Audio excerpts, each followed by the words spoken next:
Je voudrais vous parler d'une bande dessinée. En fait, c'est une série bande dessinée qui est éditée aux éditions Dupuis. C'est le fil de l'histoire raconté par Ariane et Nino. Donc, c'est une encyclopédie pour enfants à partir de 7 ans. Voilà, je vous le dis, c'est à partir de 7 ans. Alors, bien sûr, des fois, ils ne peuvent pas le lire tout seuls. C'est à vous de leur lire, de leur conter aussi.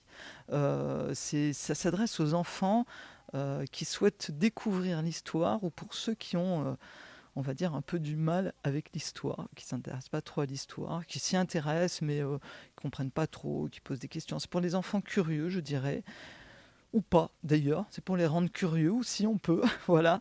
C'est une bande dessinée. D'accord, c'est une bande dessinée qui va permettre aux enfants comme aux plus grands de plonger en fait au cœur des grands faits historiques.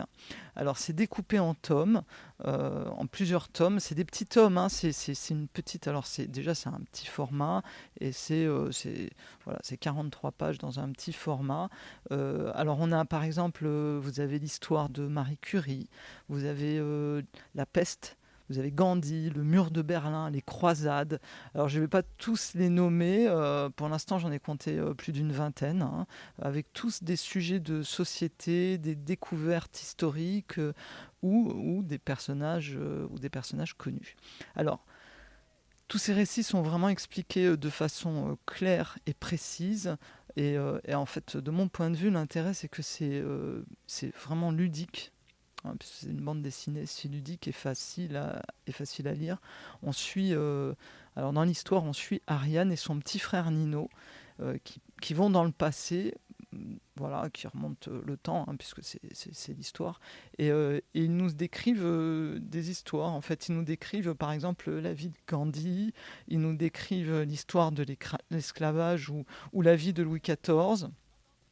Les mots comme les faits historiques sont tous bien expliqués et franchement, l'approche est simple et souple, hein, souple pour les enfants. C'est-à-dire à chaque fois, on a un petit rappel euh, au f- à ce qui nous arrive, enfin au fait d'aujourd'hui. C'est en fait entre les mains, j'ai l'esclavage en fait, l'esclavage, un crime contre l'humanité. Et c'est vrai que l'histoire commence avec Nino qui veut pas débarrasser la table et qui se met à parler de machines. Et en fait, sa grande sœur qui lui explique que ben, les machines existent depuis peu de temps. Avant, presque tout le travail, même pénible ou dangereux, était fait par des humains.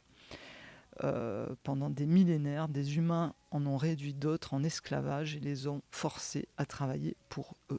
Voilà, donc ça commence comme ça. Et donc on va forcer nos enfants à débarrasser la machine ou à faire la vaisselle et on va se faire traiter d'esclaves. Voilà, c'est un peu ça, c'est l'esclavage. Alors non, mais là je souris, mais c'est très très sérieux, c'est vraiment très bien expliqué. Il y a différents sujets. L'histoire, c'est raconté par un historien, Fabrice R. Il est docteur en histoire et professeur agrégé d'histoire-géographie. Il est l'auteur d'une thèse sur la presse satirique, d'un blog sur les sites web du Monde et auteur de nombreux ouvrages de bande dessinée. C'est souvent, bien sûr, axé sur l'histoire. Le dessin, alors c'est un dessin qui est très agréable, qui est simple pour les enfants, enfin qui est pas, voilà, qui est appuyé. On reconnaît bien les personnages. Les couleurs sont, sont très colorées, on va dire. Voilà, c'est pas très. C'est Sylvain Savoya, le dessinateur. Il est dessinateur, graphiste et illustrateur.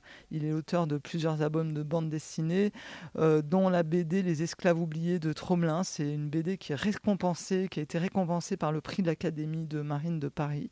Et en 2020, il a été nommé chevalier de l'Ordre des Arts et des Lettres. Voilà, je vous disais, les albums sont dans un petit format. C'est une bibliothèque à créer pour vos enfants. C'est un prix vraiment réduit. Je crois que c'est 5,50 € ou 6 € le, le livre, quoi, le petit album. C'est pour les enfants, les petits-enfants. C'est facile à manier, à lire. Moi, j'ai bien aimé le format. Je vous en parle parce que ça m'a bien plu.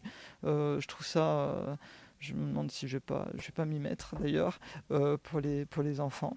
Et je trouve que c'est bien ces deux enfants qui racontent l'histoire avec les mots de leur âge et c'est instructif sans être ennuyeux. Et ça, c'est vraiment très important pour l'histoire.